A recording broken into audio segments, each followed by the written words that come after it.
Bon d'être parmi vous ce matin. C'est vraiment une grande journée. Chaque fois que je vous rencontre, qu'on se rencontre, c'est vraiment dans la joie et l'allégresse. C'est vraiment merveilleux. Belle communion avec les frères et sœurs. Ça existe, hein? C'est fantastique. Merci Seigneur. Dans quelques moments, nous allons commencer l'étude et tout. Alors, dimanche prochain, ça va être dans 1 Corinthiens chapitre 5, et ensuite on va aller chapitre 6, chapitre 7 dans 1 Corinthiens, ensuite dans Éphésiens, ensuite dans Hébreux. On va continuer comme ça. Et on va toucher pas juste le mariage ou le remariage et tout. Là, ça fait un peu problème, mais il n'y a pas juste des problèmes dans le mariage. Hein, c'est merveilleux. Une des belles choses de la vie. Merci Seigneur. Merci Seigneur. Alors, je vous invite à tourner. Là, vous avez passé les pages. On est en train de le faire. C'est dans Proverbes chapitre 3, le verset 3 à 5. Ensuite, chapitre 6, le verset 23 à 29. Et puis 32 à 35, toujours dans le livre des Proverbes. Alors, pendant qu'il passe les pamphlets, David est en train de nous faire un bel job. Là, il est en train de nous faire ça. Là.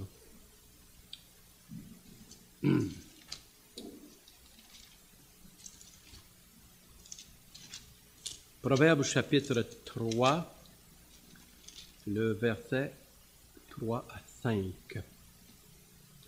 5, c'est-à-dire 5 à 7 même, j'ai dit. Proverbe 3, 5 à 7. Confie-toi en l'Éternel de tout ton cœur. Ça, c'est vraiment de tout ton cœur, pas à peu près. Et ne t'appuie pas sur ta sagesse. Reconnais-le dans toutes tes voies, et il aplanira tes sentiers. Ne sois point sage à tes propres yeux. Crains l'Éternel et détourne-toi du mal. Proverbe chapitre 3, le verset 5 à 7. Et ensuite, on tourne au chapitre 6, verset 23 à 29. Car le précepte est une lampe et l'enseignement une lumière, et les avertissements de la correction sont le chemin de la vie. Ils te préserveront de la femme corrompue et de la langue doucereuse de l'étrangère, de la non-sauvée, la non-chrétienne, de la langue étrangère. Ne la convoite pas dans ton cœur pour sa beauté, et ne te laisse pas séduire par ses paupières. Car pour la femme prostituée, on se réduit à un morceau de pain, surtout si on fait faillite, là, un morceau de pain.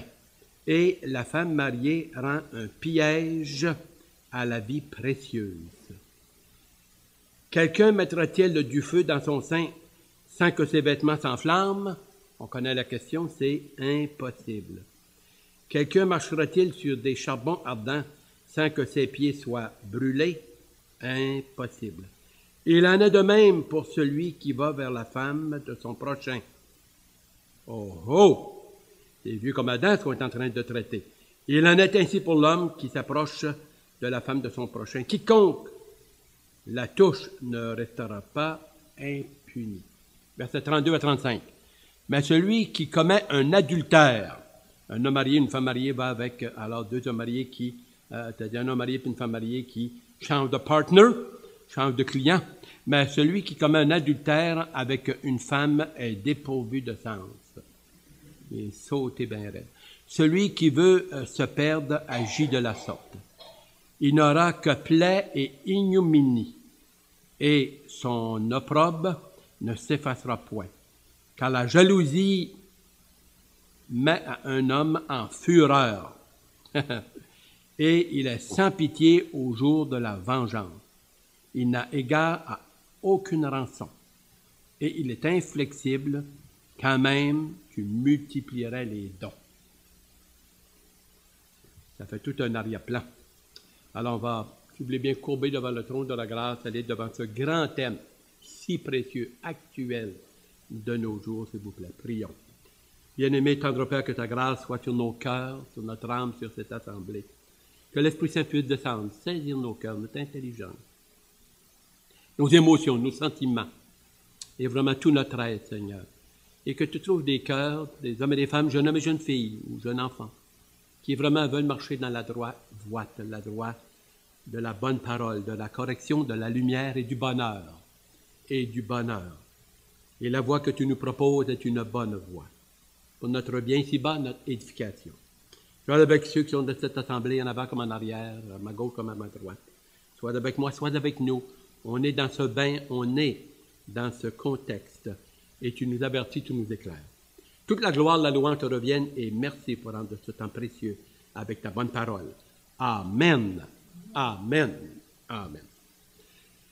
Nous allons continuer. Vous avez sur la feuille, c'est la feuille numéro 3, c'est-à-dire commençant dans le Nouveau Testament, la feuille 1, 2, 3, puis on va aller à peu près vers la feuille 8, si le Dieu me garde la vie et si le bon conseil me le permet. Alors, on va toucher toute une gamme, c'est la grosse affaire. Là, il faut...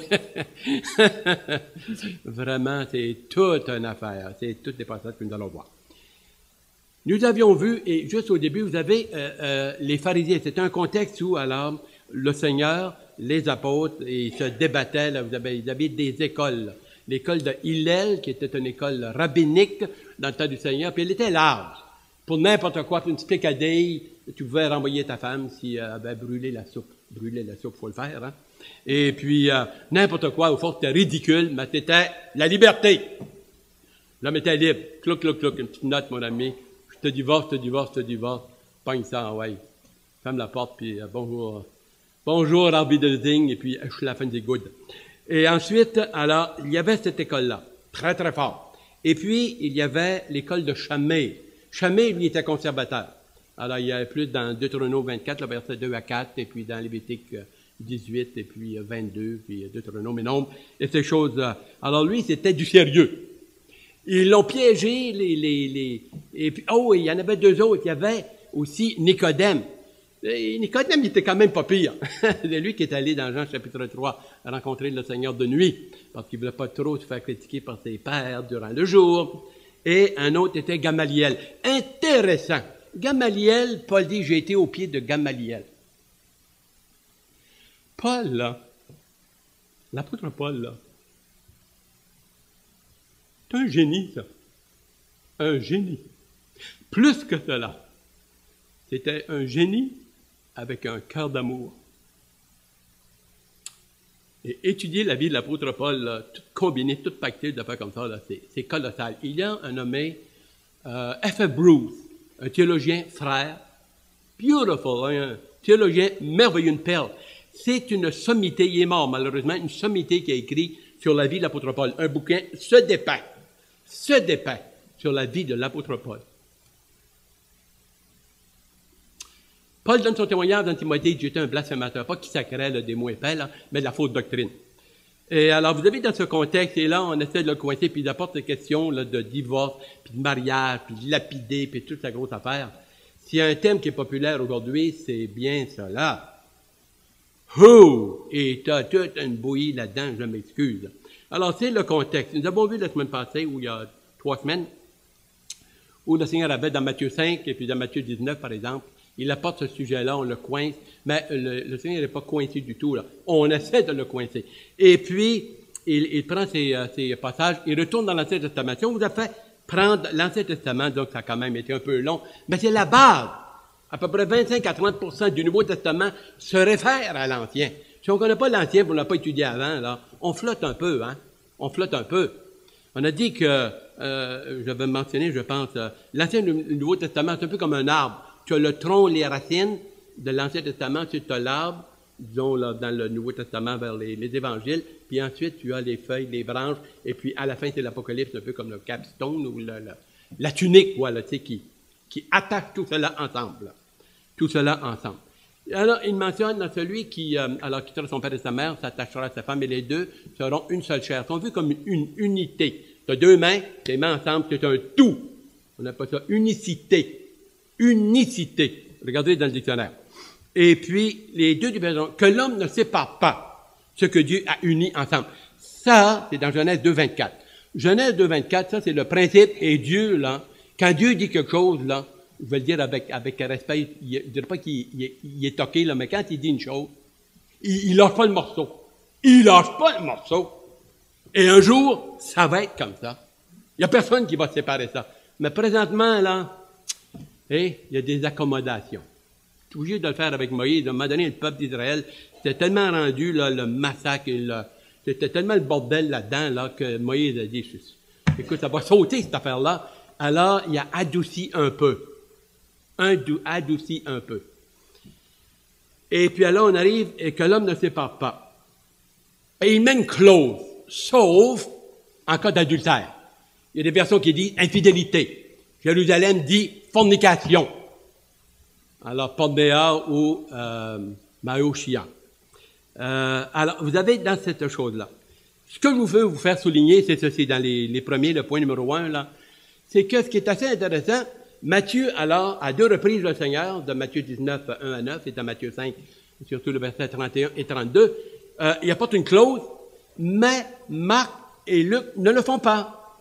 Jean n'y touche pas. Pourquoi? C'est un petit peu, il n'y a pas contradiction, il y a complémentarité. Tu beau un peu? Complémentarité. Ce qui veut dire, pourquoi que le Seigneur apporte, ou du moins rapporté par Matthieu, sauf pour cause d'infidélité, là, on a un petit break quand même. Tu sais, on a...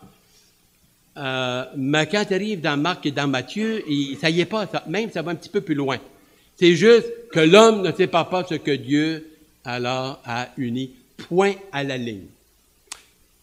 Marc ajoute, et il parle que le mari ne sépare pas sa femme, ne la divorce pas, ne la renvoie pas, avec une lettre de divorce qui confirme, disons qu'il l'a renvoyée pour protéger la femme.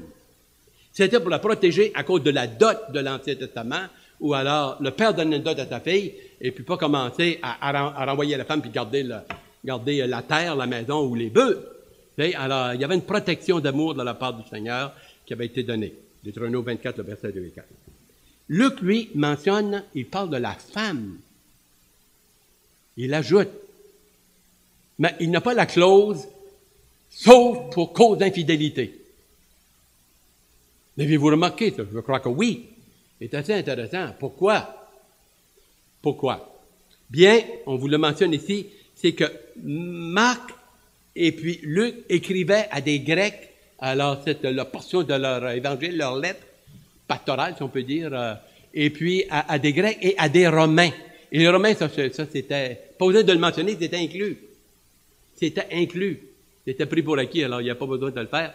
C'est-à-dire que le Matthieu, là, dans Matthieu, à la fois qui était juif et le Seigneur qui s'adressait, surtout le livre de Matthieu, lisez-le avec les yeux juifs.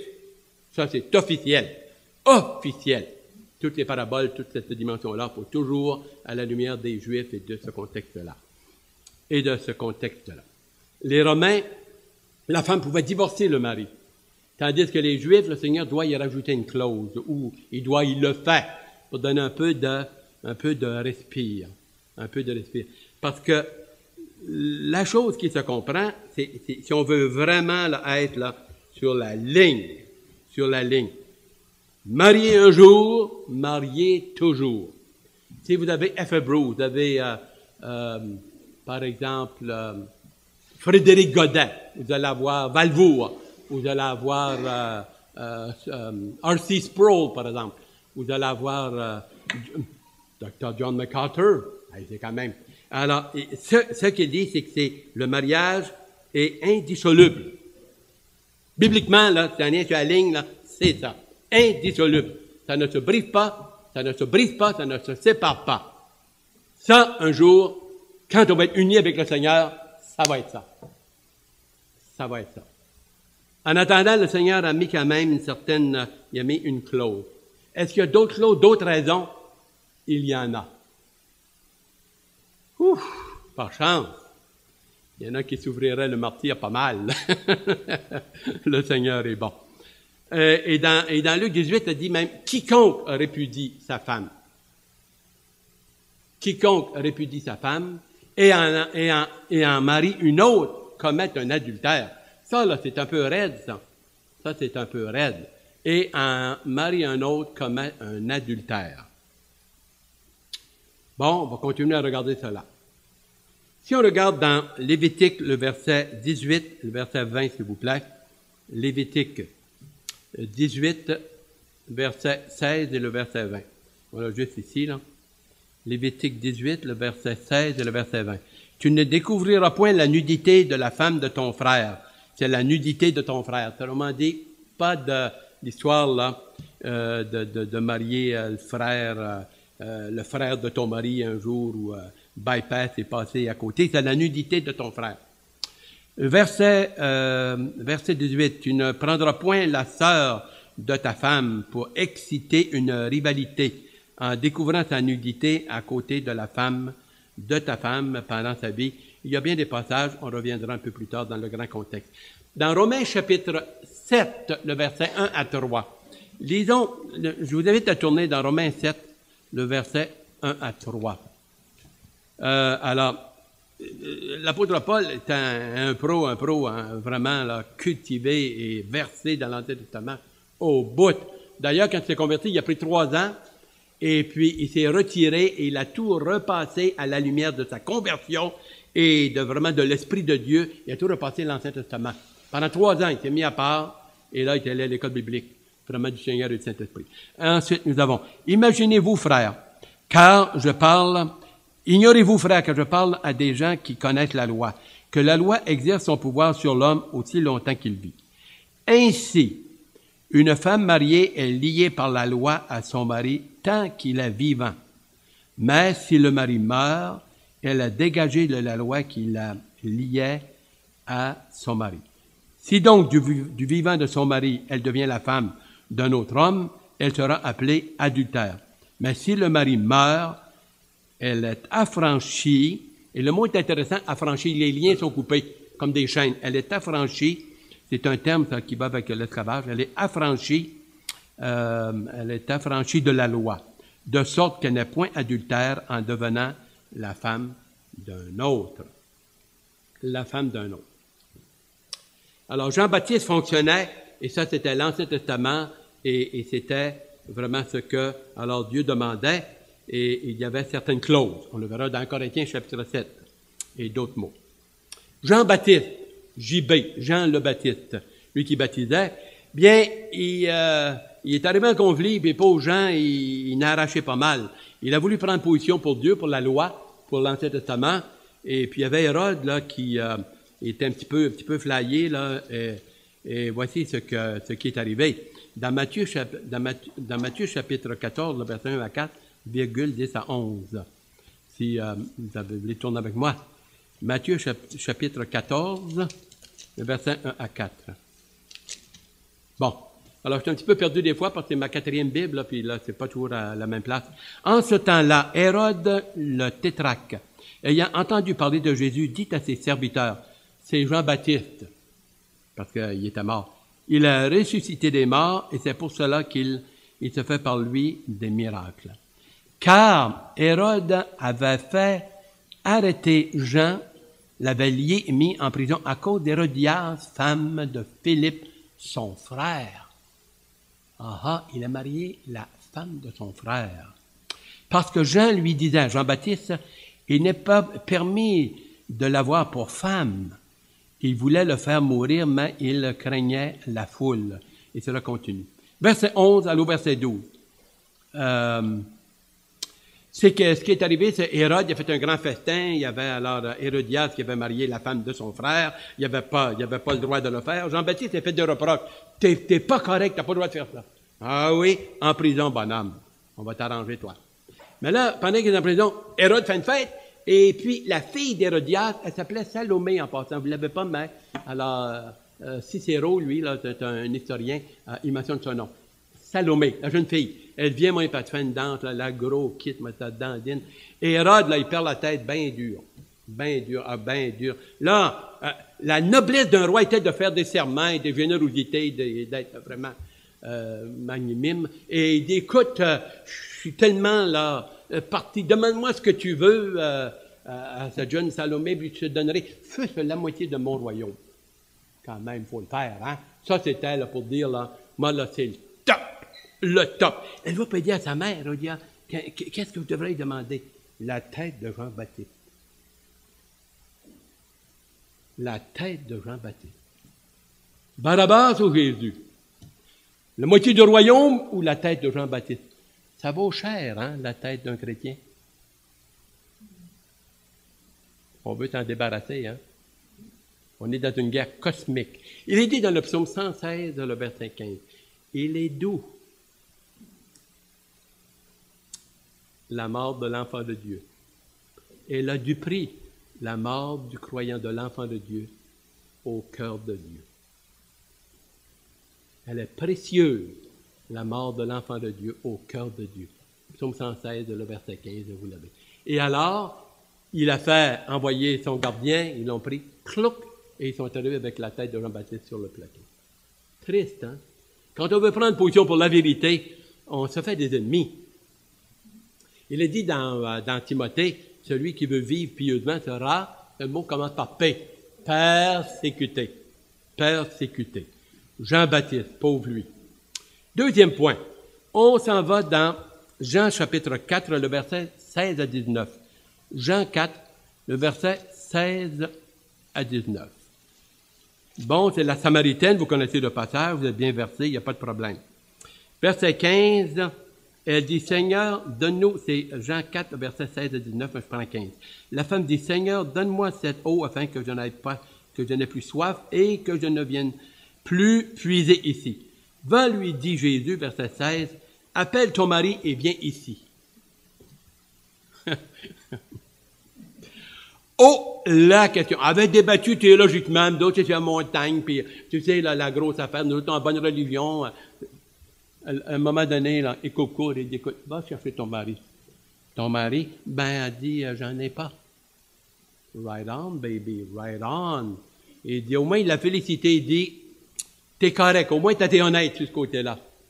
Tu n'as eu 5. Tu n'as eu 5, Marie. Hey, t'as une autoroute, cette affaire-là. Tu n'as eu 5.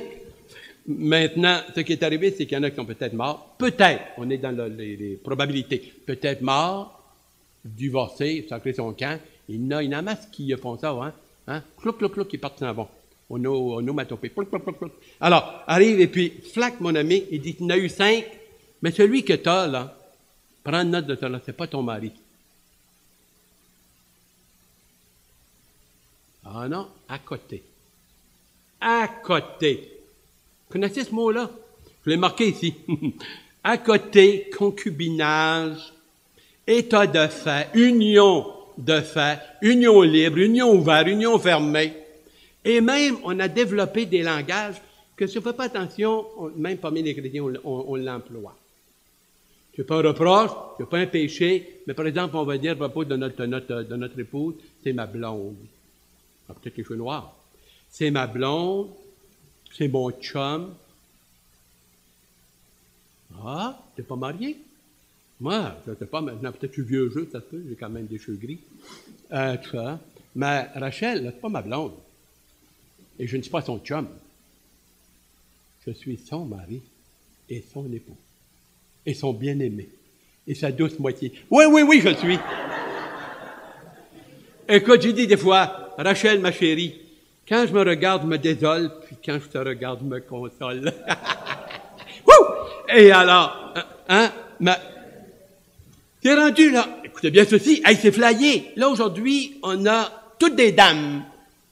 Et là, je me disais cette semaine, quand est-ce qu'une jeune fille passe à la phase de dame? Est-ce qu'une fille de 16 ou 18 ans, je l'appelle madame ou mademoiselle? Qu'on allume? Parce que il y a tellement maintenant un brouhaha, puis de divorce, puis d'accotage, la grosse affaire comme ça, on a changé le langage. C'est ma blonde, c'est mon chum, c'est mon ami, c'est mon... Attends, c'est quoi, là? Toutes sortes d'affaires. Écoute, là, vous l'avez, hein? Ami, mon copain, ma copine.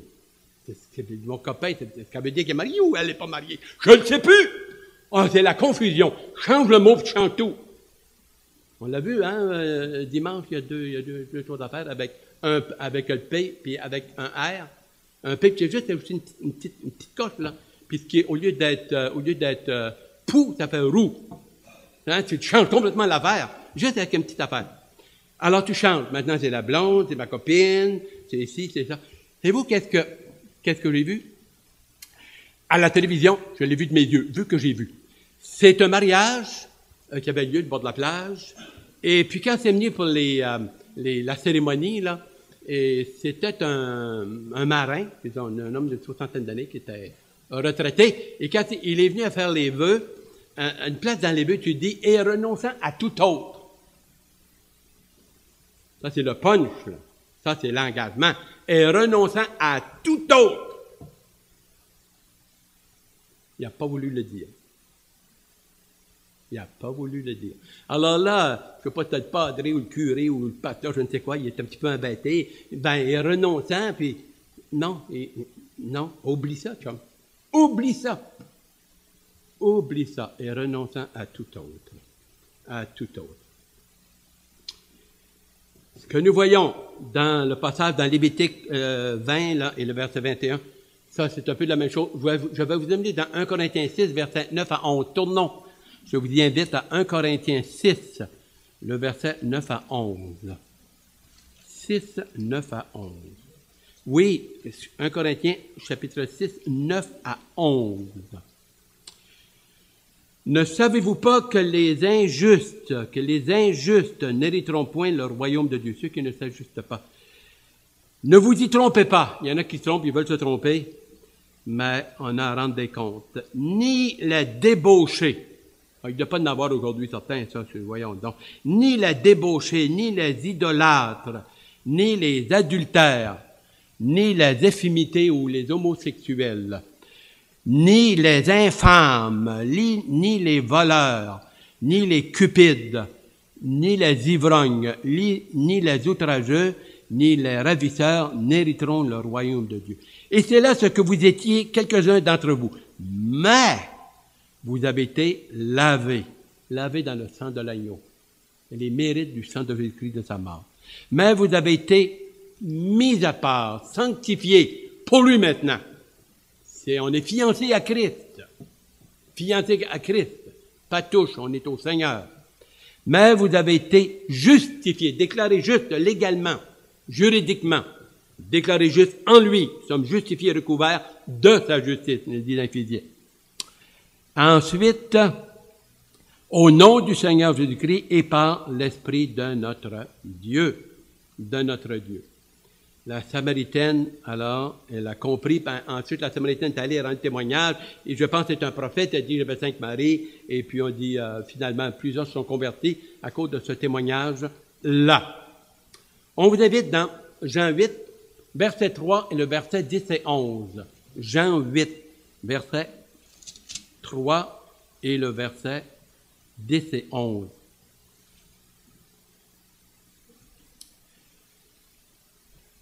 Jean chapitre 8. Est-ce que vous l'avez? Jean chapitre 8, vous l'avez? Ah, je suis content pour vous autres. C'est bien ça. Ben oui. Quoi? Il n'y a pas d'amène ici? Jean chapitre 8. Alors les scribes et les pharisiens amenèrent une femme surprise en adultère. Pauvre elle, on dirait qu'on était toujours le dos des femmes. Ah, pas de bon sens, ils sont maganés. Et la plaça au milieu du peuple. Et si vous regardez, disons, avec d'autres passages, c'était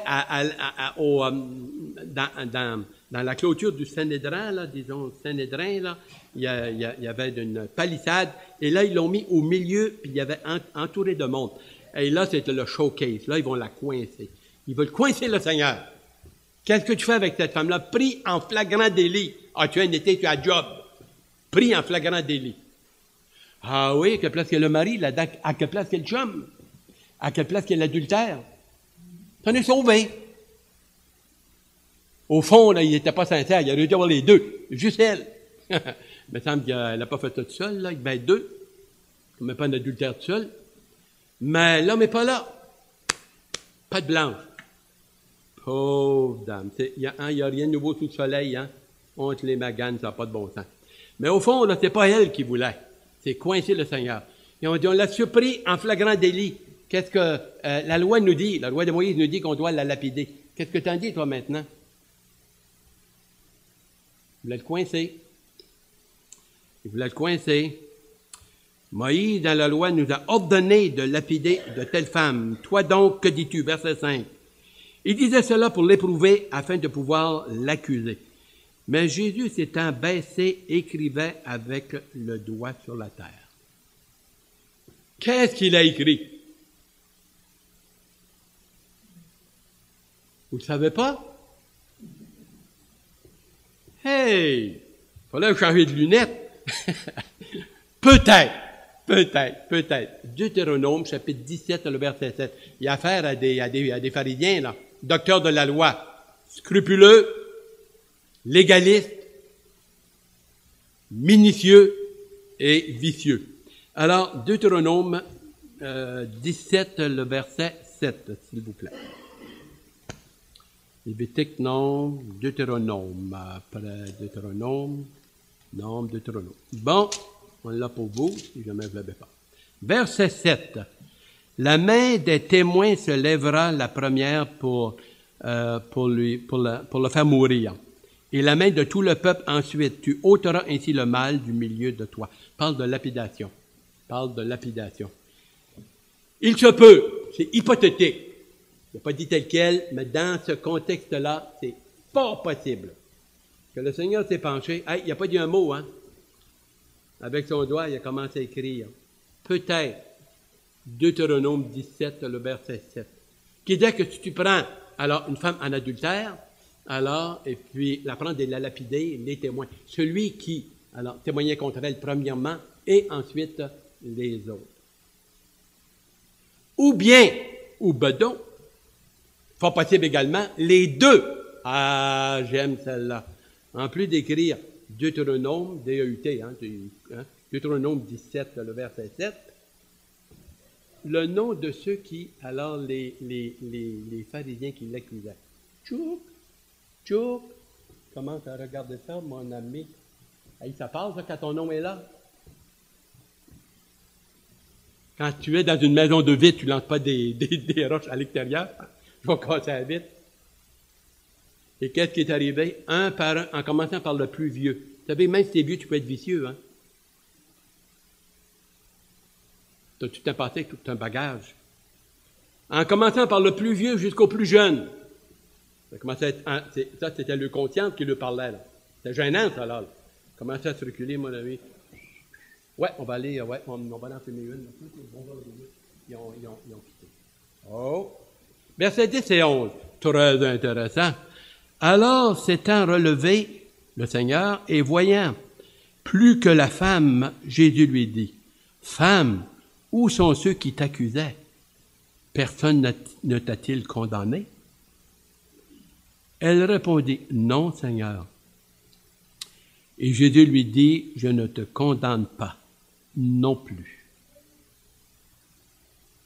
Si on arrête là, va, tout est beau et tout est correct, c'est que t'en penses. Pas ça qu'il a dit. Va et ne pêche plus. Terminé. Arrête de vivre dans le péché. Tu as été pardonné. Ta vie a été sauve, a été sauvée. C'est un break que Dieu te donne, c'est une occasion. Va et ne pêche plus. Tomber une fois, c'est humain. Se relever, c'est divin. Comme disait Royal, et rester couché, c'est innocent. Ben, en tout cas, disons ceci, se relever par la grâce de Dieu, il la relève dans son amour. Il ne commence pas à y faire une grosse affaire, mais il dit, à partir de maintenant, là, continue pas ça. Continue pas ça. Bon. Ne pas jouer avec le péché.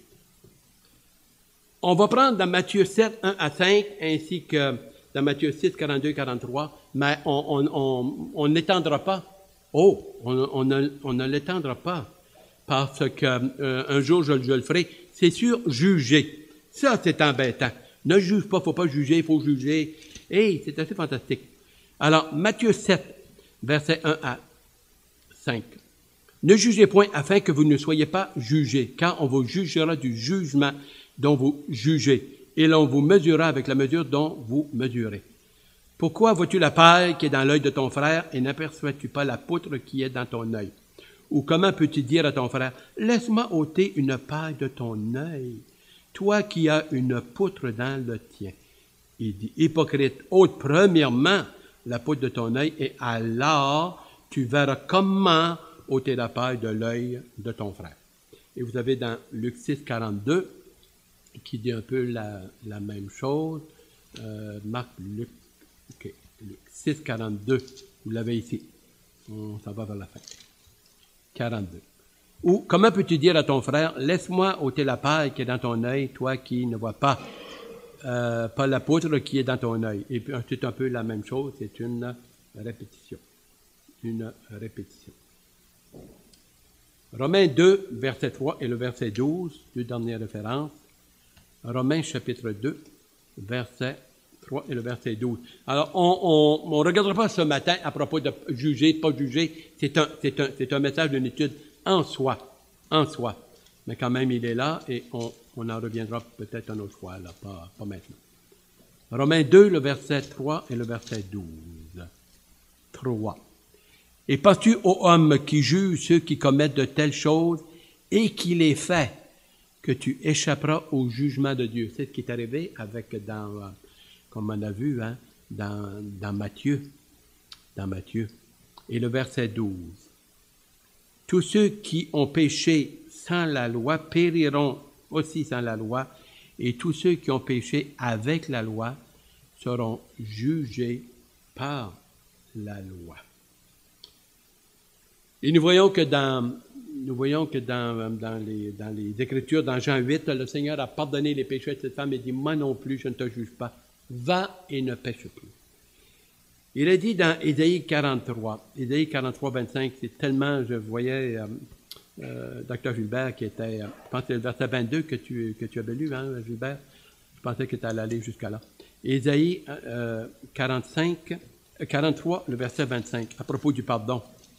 Combien est-ce que c'est merveilleux d'être capable d'être pardonné. Pardonné, quelle grâce. C'est moi qui efface tes transgressions pour l'amour de moi, pour l'amour de mon nom, dit l'Éternel. Ésaïe 43, 25, pour l'amour de moi. Et je ne me souviendrai plus de tes péchés. C'est un ordre de bonnes choses, qui ne nous ramène pas sur le nez. Et je ne me rappellerai plus de tes péchés. Luc 5, verset 24. J'ai marqué 25, mais faites une correction. C'est le verset 24. Luc 5, 24. Et puis nous avons d'autres passages qu'on va laisser faire. Luc 5, 24. Voici ce qu'il est dit ici. Mais, ajouta-t-il, je vous le dis en vérité, aucun prophète n'est bien reçu dans sa patrie. Je vous le dis en vérité, verset 25, il y avait plusieurs de veuves en Israël. Est-ce que j'ai le bon? Peut-être, il me semblait que je n'ai pas le bon. C'est bien ça. 5, 24, 5, 24. 5, 24, bon, ok. Ah oui, j'ai pas le bon. Afin que vous sachiez que le Fils de l'homme a sur la terre le pouvoir de pardonner les péchés. Je te l'ordonne, dit-il au paralytique, lève-toi, prends ton lit et va dans ta maison. Dans ta maison. Aussi facile pour Dieu de pardonner le péché que de faire un miracle et de guérir. Et la même chose, nous avons alors dans 1 Jean 1, le verset 9. Si nous disons que nous n'avons pas de péché, nous faisons Dieu menteur. Alors nous sommes des pécheurs. On a besoin de venir chaque jour humblement, simplement et honnêtement dans la prière et vraiment faire attention et marcher vraiment selon la bonne parole de Dieu. Prions. Tendre Sauveur, que ta grâce nous accompagne. Et ce que tu veux lorsqu'on se marie, c'est que notre oui soit oui, que notre non soit non. Tout ce qu'on y ajoute vient du malin. Tu veux que le mariage soit pour vraiment le reste de notre vie. Romains 7, 1 à 3 et d'autres passages que nous verrons. Et s'il y a des exceptions et des clauses, c'est à cause de notre nature pécheresse, mais un jour, ce sera dans l'absolu et il en sera ainsi. Ce que tu commences, tu l'accomplis. Que l'homme donc ne sépare pas ce que Dieu a joint. C'est le désir et le cœur de Dieu et la pensée de Dieu. Merci pour les mariages. Merci pour le mariage, une chose fantastique. C'est vraiment extraordinaire. C'est une bénédiction de l'Éternel. Un homme seul est un homme qui se cherche. Une femme ou une fille seule est une qui se cherche. Et lorsque tu nous mets ensemble, il y a la complémentarité, il y a de la joie, il y a du bonheur. On grandit, il y a des victoires, il y a des larmes, il y a une croissance, et vraiment, c'est ta volonté. Soit avec les couples, ceux qui se sont fiancés, ceux qui veulent le faire, et vraiment, c'est dans la bonne parole de Dieu. Que toute la gloire, la louange te revienne. Et le peuple de Dieu répondit, Amen. Qu'il en soit ainsi.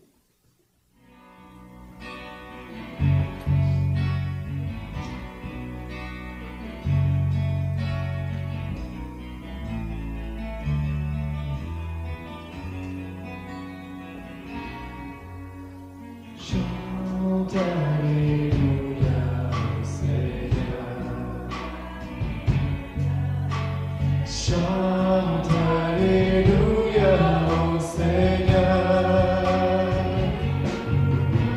Chante Alléluia, chante Alléluia, chante Alléluia au Seigneur.